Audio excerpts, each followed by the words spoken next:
Hi everyone, welcome back to Novel Idea. My name is Dia, and today I want to talk to you about my December plans.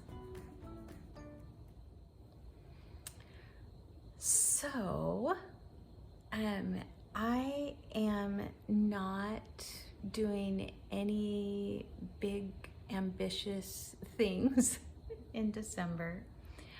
I am still participating in the Reindeer Readathon, which I have participated in several years in a row. And so I'm planning to do that. And then I also am going to be participating in Remember December ReReadathon. And so several of these are going to be rereads. And then I'll have some new things also that I want to pick up.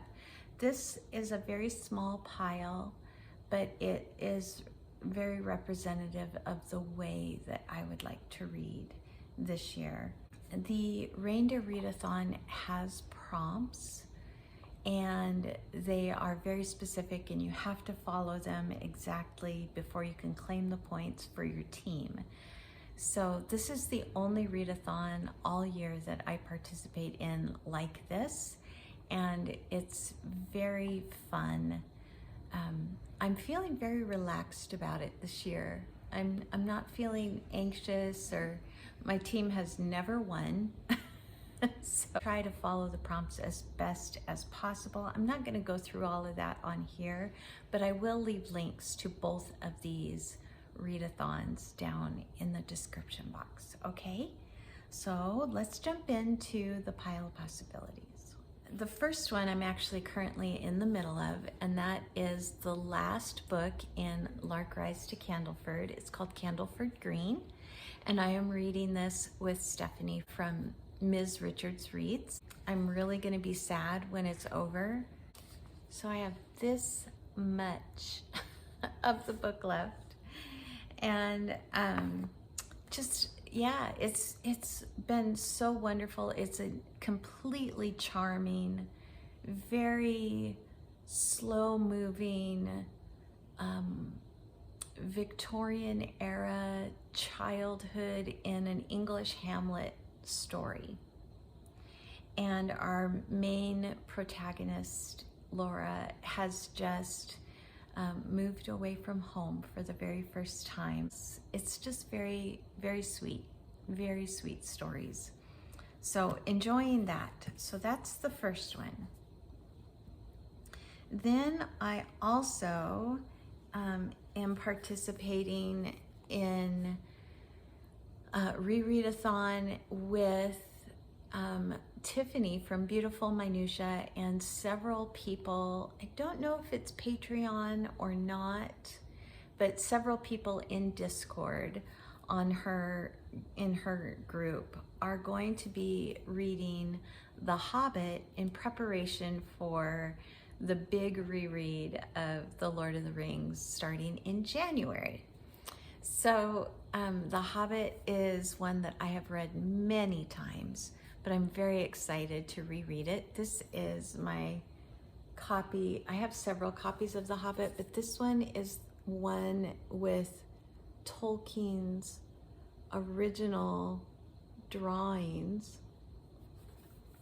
and the map on the inside is one of his original ones. This is just of the adventure, and then there's one back here, and interestingly it's not called Middle Earth, it's called Wilder Land.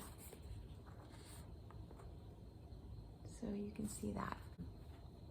I love this copy. It's very floppy, it's very easy to read.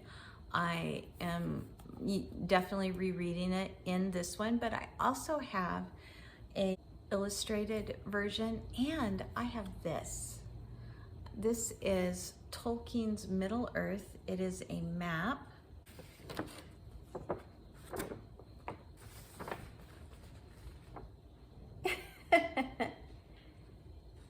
So I love this because it's a much better kind of overview of Middle Earth.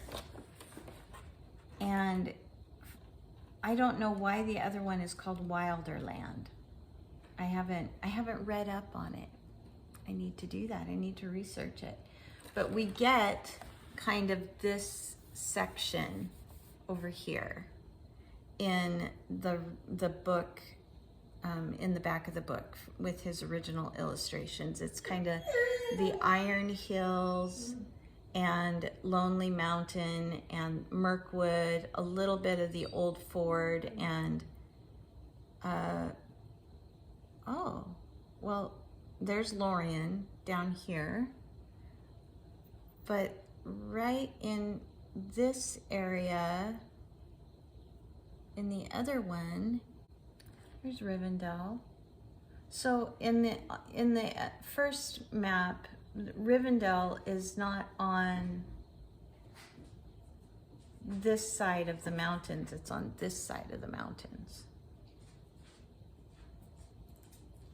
Interesting. So I'm gonna have fun just looking at it as I read and studying. I love maps.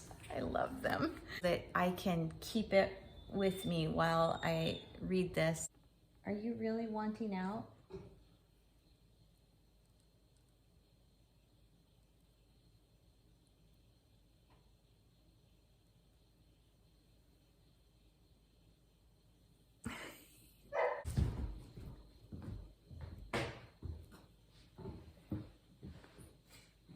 He's playing the innie outie game.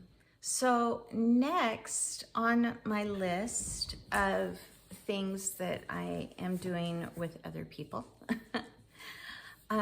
Victoria at A Musical Bookworm, her Patreon book club is doing like a reader's choice kind of thing.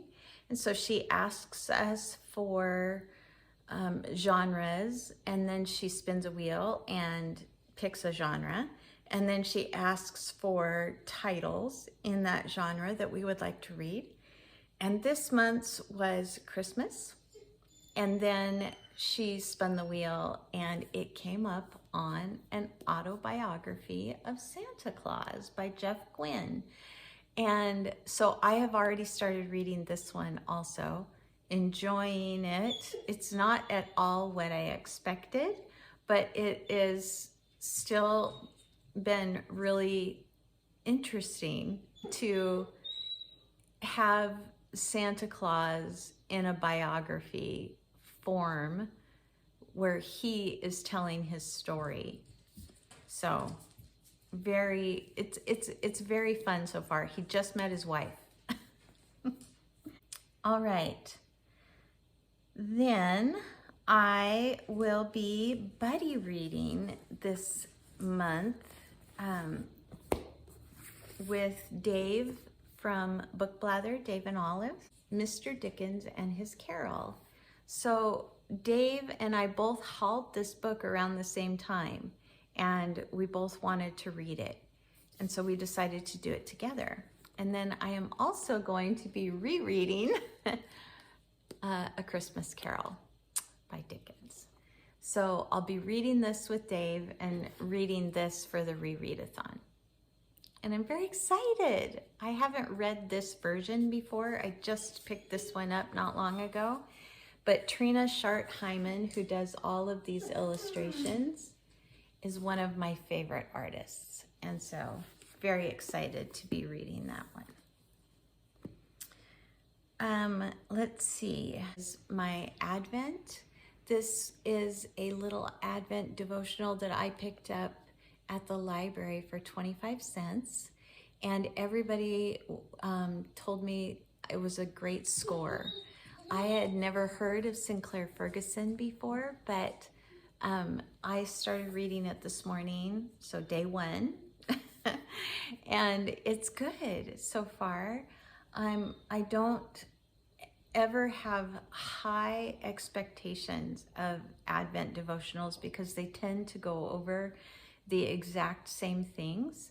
However, I am hopeful, because I've never read him before, that maybe there will be some new ways of thinking about those same things. So yes, Redeeming Grace, Dawn of Redeeming Grace by Sinclair Ferguson. I also would like to read The Quiet Eye.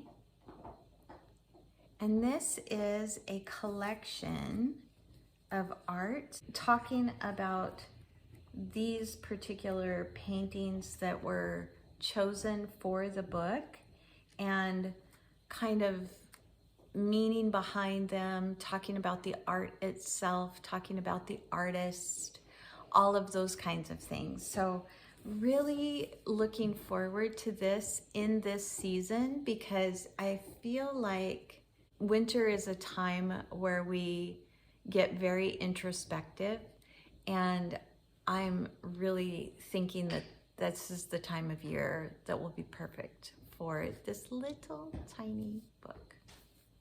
And then the rest of these are all rereads. I'll go over the two that I do reread every year first. Okay, so the first one is A Child's Christmas in Wales. This is Dylan Thomas's poem, and again, illustrated by Trina Shart Hyman. And so it's just very nostalgic. It gives me all of the warm and cozy feels when I read it. And then I have Paul Gallico's The Story of Silent Night. And this one I discovered quite by accident one year, probably 25 years ago. And it is absolutely charming. It totally captured me.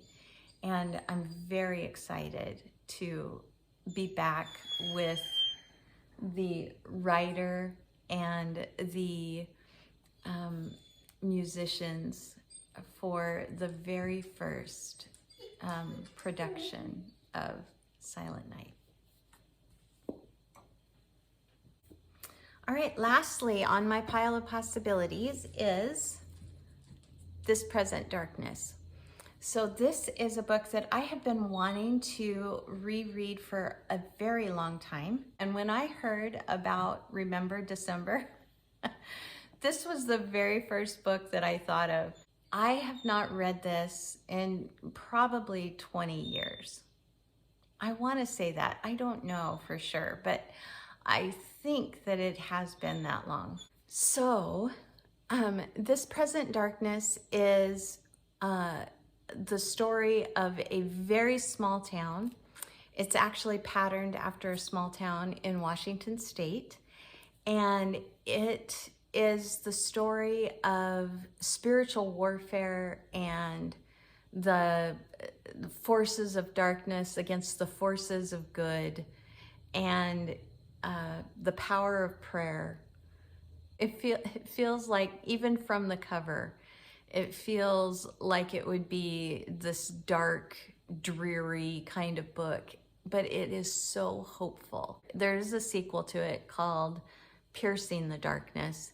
I don't like that one as well. I like it, it's fine, but this one has all the right stuff in it for me. So I'll be rereading this one also. All right, so that is all I have on my pile. Let's see if I can pick it up and show you. It's not a very big pile, so I should be able to.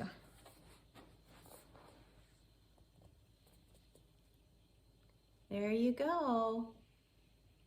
So that is pretty much what I'll definitely be reading. And then there's all kinds of other things that I have on the docket. I'm rereading the Aragon Inheritance Cycle by Christopher Paolini. I'm rereading that, so hopefully I'll get a couple of those reread this month. And I'm sure that there are other things that I've had on hold at the library that eventually will come in, all of that kind of stuff. But those are them. So I would love to know what your December plans are. Have you read any of these? Do you reread books? I would love to know. I'll talk to you very soon in another video. Like if you liked it. Subscribe if you want to. Bye everyone.